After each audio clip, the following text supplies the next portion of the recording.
नमस्कार दोस्तों, stock market studies में फिर से एक बार आपको बहुत-बहुत स्वागत है। तो आज मैं फिर से आपके सामने कुछ इंपॉर्टेंट कंपनी का अपडेट शेयर करने वाला हूँ। तो वीडियो को पूरा लास्ट तक ज़रूर देखिएगा और अभी तक आपने चैनल को सब्सक्राइब नहीं किया, तो ज़रूर कर लीजिएगा।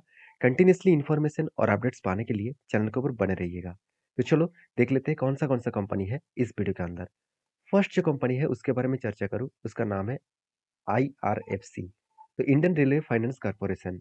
देखिए आईआरएफसी के बारे में जितने बार मैं आपके साथ वीडियो चर्चा किया हूँ, मैं आपको एक ही बात बोला हूँ कि कंपनी पुराना कंपनी है, 1986 में कंपनी स्टार्ट हुआ था।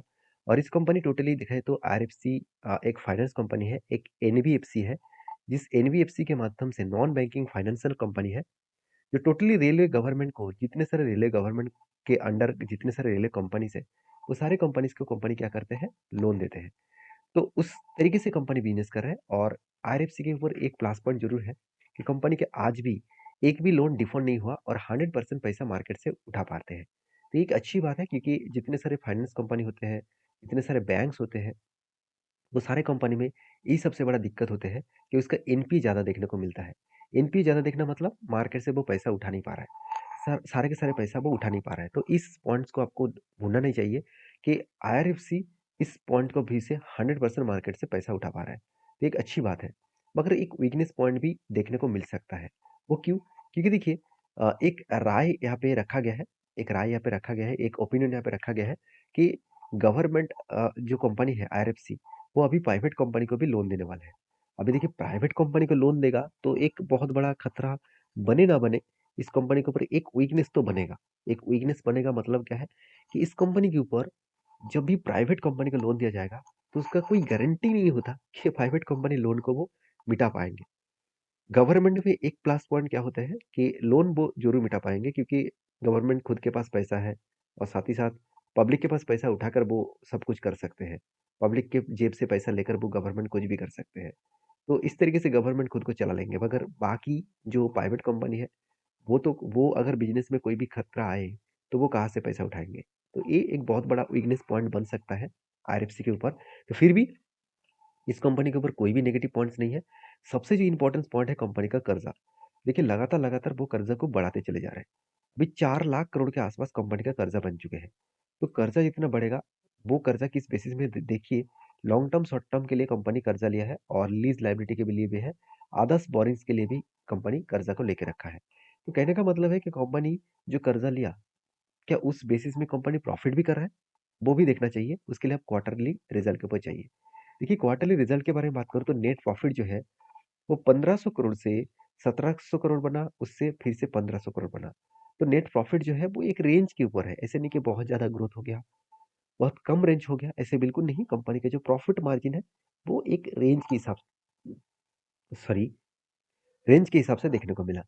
तो अभी इस कंपनी के ऊपर इन्वेस्टर क्या कर रहा है? देखिए प्रोमोटर के पास सबसे ज़्यादा होल्डिंग्स है और 86% का होल्डिंग आज नहीं तो कल उसको बेचना पड़ेगा क्योंकि 75% के ऊपर होल्डिंग प्रोमोटर के पास नहीं होना चाहिए।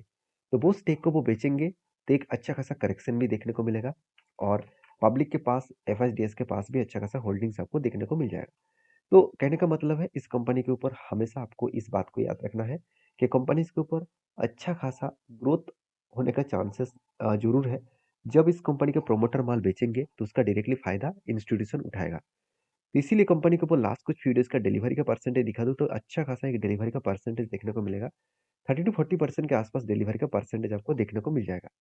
अभी इस कंपनी के ऊपर जो टेक्निकली चार्ट पैटर्न्स बना है, वो मैं आपके साथ बात करूँ तो Indian railway corporation finance limited जो है, वो इसके ऊपर टेक्निकली चार्ट पैटर्न कुछ इस तरीके से बने कि एक शानदार तरीके से कुछ इस तरीके से टेक्निकली चार्ट पैटर्न बने कि एक लंबा जर्नी हुआ, उसके बाद होल्ड किया और नीचे भी आ रहा है। तो एक रेंज के हिसाब से कंपनी ट्रेड कर रहा है। तो मैं बहुत बार बोल चुका हूँ, मैं इसके ऊपर कब ट्रेड लेने वाला हूँ कि यहाँ पे एक कप बने, उसके बाद एक शोल्डर बने, सॉरी एक हैंडल बने और उसके बाद ब्रेकआउट कंफर्म करे तो मैं ज़रूर यहाँ पे एंट्री लूँगा। उससे पहले कोई भी एंट्री लेने के लिए मैं तैयार नहीं हूँ। तो आपके क्या डिसीज़न है इस कंपनी के ऊपर ज़रूर कमेंट्स करके बता सकते हैं। नेक्स्ट जो कंपनी उसका नाम है केपीआईटी टेक्नोलॉजीज। देखिए केपीआईटी टेक्नोलॉजीज आप सभी जानते हैं इस कंपनी के जो बिजनेस मॉडल्स है वो एक ही सेक्टर के ऊपर डिपेंडेंट है, वो है ऑटो सेक्टर। अगर ऑटो सेक्टर में कोई भी दिक्कत आए तो डायरेक्टली केपीआईटी के ऊपर एक बहुत बड़ा फॉल देखने को मिलेगा। देखिए ऑटो सेक्टर का मतलब क्या है? आप देखेंगे तो एक्सप्लोर सॉल्यूशंस, कंपनी सॉल्यूशन किसके ऊपर काम कर रहा है? आप देखिए automation a, sorry autonomous driving and ADS. तो ऑटोनोमस ड्राइविंग एंड एडीएस का मतलब क्या है? जो आप जितने सारे आप गाड़ियाँ देख रहे हैं, जैसे टेस्ला में क्या है, विदाउट ड्राइवर में आप गाड़ी चला सकते हैं। जैसे महिंद्रा भी लॉन्च किए, ड्राइवर के बिना ही आप गाड़ी चला सकते हैं। तो इसी तरीके से प्रोग्राम्स के ऊपर, इसी तरीके से सॉफ्टवेयर्स के ऊपर कंपनी काम करते हैं। साथ ही साथ इलेक्ट्रिक जो चार्जिंग स्टेशन है, जो चार्जिंग सॉल्यूशंस है, उसके भी सॉफ्टवेयर जो है, वो भी कंपनी सॉल्यूशन देते हैं। साथ ही साथ कनेक्टेड व्हीकल्स मतलब एक व्हीकल से दूसरे व्हीकल का जो डिस्टेंस है, जो सेंसर के माध्यम से आपको देखने को मिल जाते हैं कि कितना डिस्टेंस है, वो भी इस कंपनी सॉफ्टवेयर को बनाते हैं। उसके साथ साथ गाड़ी में कोई इंजन में कोई भी प्रॉब्लम्स है, उसका सॉल्यूशन भी इसी कंपनी ढूंढते हैं, और वो भी एआई के माध्यम से, आर्टिफिशियल इंटेलिजेंस के माध्यम से। और ऑटो सोर्स इसके ऊपर भी काम कर रहे हैं, और व्हीकल्स इंजीनियरिंग और डिजाइन के ऊपर भी काम कर रहे हैं। इंजीनियरिंग मतलब स्ट्रक्चर किस तरीके से होगा, डिजाइन किस तरीके से होगा, उसके ऊपर भी कंपनी काम कर रहा है। तो कंपनी का जो बिजनेस है वो ऑटो सेक्टर के ऊपर है। तो एक एक बहुत बड़ा वीकनेस है, जो बहुत बड़ा, मतलब बहुत बड़ा ब्रोकिंग फर्म भी इस कंपनी के ऊपर एक वीकनेस पॉइंट जताया है कि उनका कहना है कि अगर ऑटो सेक्टर में कोई भी डाउनफॉल देखने को मिले, तो केपीआईटी के ऊपर बिग करस देखने को मिलेगा। तो बाकी फिलहाल के लिए कुछ सिचुएशन ऐसे नहीं है, कंपनी के ऊपर अच्छा खासा हाई ग्रोथेबल सेल्स, एक्सपेंस और प्रॉफिट ग्रोथ देखने को मिला है। ये 84 करोड़ से बढ़ के हो चुके हैं 140 करोड़ के आसपास, एक अलग लेवल का प्रॉफिटेबिलिटी ग्रोथ देखने को मिले। अभी उसी तरीके से अगर मैं इस चीज को देखूं कि कंपनीज के ऊपर जो लास्ट कुछ फ्यू डेज का डिलीवरी का डेटा, तो अराउंड 40 to 50% के आसपास डिलीवरी का परसेंटेज देखने को मिले हैं। अभी आप देखेंगे एक चीज़ों को, कंपनी के चार्ट पैटर्न्स। तो कंपनी के चार्ट पैटर्न में आपको पहले बोल चुका हूँ कि यहाँ पे एक रेंज बना था। उस रेंज के ऊपर मैं ब्रेकआउट हुआ और मैंने यहाँ पे एंट्री भी लिया, और मेरा जो एंट्री लेवल का जो टारगेट है ऑलमोस्ट हो चुके हैं। तो मैं एंट्री लेने के बाद मैं टारगेट लेने के लिए चल रहा था एटलीस्ट 30% के आसपास। तो ऑलमोस्ट कंपनी 32% के आसपास टारगेट दिया। मैं 30% में टारगेट बुक कर चुका हूँ। और बाकी आप इस कंपनी के ऊपर किस तरीके से राय रखे हैं, जरूर मुझे कमेंट्स करके बताना।